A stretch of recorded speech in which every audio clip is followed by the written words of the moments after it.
aujourd'hui nous allons faire du savon. Alors le savon c'est hyper simple à faire, on a tous le matériel qu'il faut chez nous et les ingrédients sont à portée de main. Les ingrédients, on a en premier lieu la lessive de soude. Donc la lessive de soude s'achète en magasin de bricolage. Il vous faut un dosage à 30% et donc ça coûte entre 2 et 3 euros le litre, donc ce n'est vraiment pas cher. Il faut quand même faire assez attention, donc c'est un produit corrosif, si vous en avez sur vos mains ou vos vêtements, il faut rincer abondamment. Donc si vous avez envie de faire du savon avec des enfants, il faut faire très attention. Vous pouvez aussi faire votre lessive de soude vous-même en diluant de la soude dans de l'eau. Mais les avis que j'en ai eu étaient que c'était assez dangereux, donc moi j'ai préféré pour le prix l'acheter toute faite. Ensuite votre savon en fait c'est un mélange de lessive de soude et d'huile. Moi j'ai choisi de l'huile de coco. De l'huile de coco, pourquoi? Parce que l'huile de coco, bon, je ne suis pas experte, je ne vais pas tout vous expliquer, mais il y a plein de très bonnes propriétés. Et aussi l'huile de coco est une huile qui est naturellement moussante. Donc on va avoir un savon qui mousse sans devoir ajouter de produits à l'intérieur. C'est pas mal. Quand vous prenez de l'huile de coco, faites attention à prendre de la non raffinée, pression à froid, extra vierge.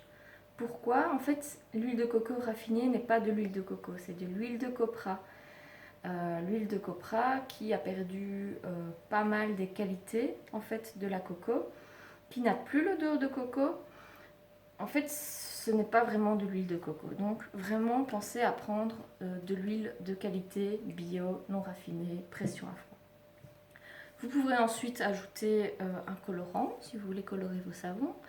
Mettre à l'intérieur des pétales de rose, des petites graines, enfin tout ce que vous voulez. Ou encore ajouter des huiles essentielles pour donner un parfum.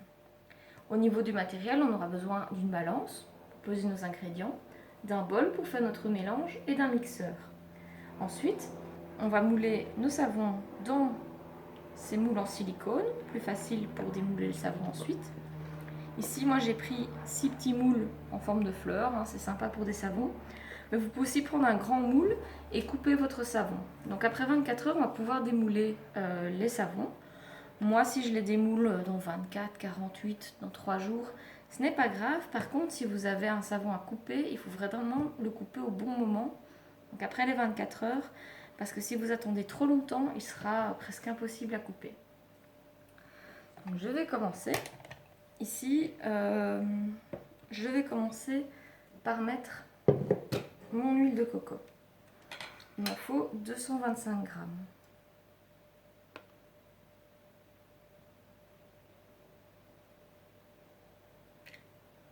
On y met un petit peu trop.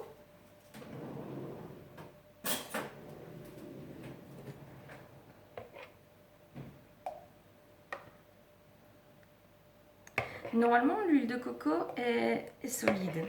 Et en fait, elles fond à 30 degrés, donc elles se font très vite. Si vous l'avez solide, il faudra d'abord la faire fondre au bain-marie. Moi, comme il fait très chaud cet été, ici en Belgique, finalement, elle est liquide dans mon armoire. Donc je gagne un petit peu de temps. Ensuite, après avoir mis mon huile de coco, je mets 225 grammes, je vais mettre 100 grammes de lessive de soude.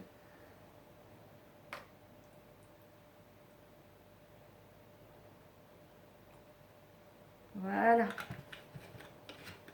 C'est à ce moment-là que vous pouvez ajouter un colorant. Moi, je ne vais pas en mettre.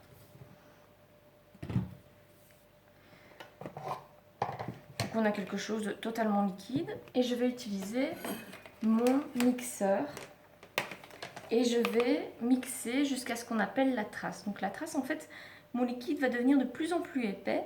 Et quand on sera à la trace, ce qui se passe, c'est que quand je vais enfoncer mon mixeur, ça va laisser une sorte de trace. Donc ça va avoir finalement un peu la consistance d'une crème vanille ou d'un pudding.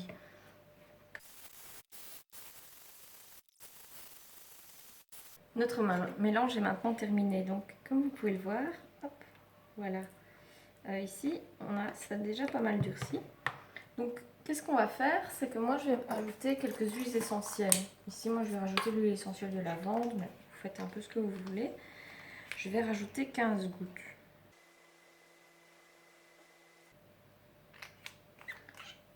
Voilà.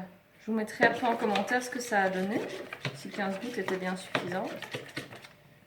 Donc on voit bien, quand j'appuie, j'ai ma trace qui reste. Voilà. Une fois mon mélange effectué, je n'ai plus qu'à le verser dans mes moules. Parce que là, rien de bien compliqué. En plus, j'ai acheté un bol avec des petits becs pour me faciliter la tâche. Hop. Là. Donc ici, j'ai fait une très petite dose parce que je voulais tester le dosage des huiles essentielles.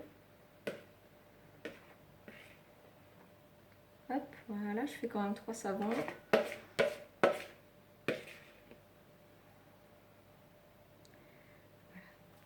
Donc on va laisser reposer ça pendant 24 heures et on pourra ensuite démouler. Et après le démoulage, on va encore devoir laisser le savon, on va dire sécher ou vieillir dans un endroit sec et aéré pendant un bon mois. Voilà, donc ça fait 24 heures que j'ai fait mes savons. Et maintenant, je n'ai plus qu'à les démouler. Voilà.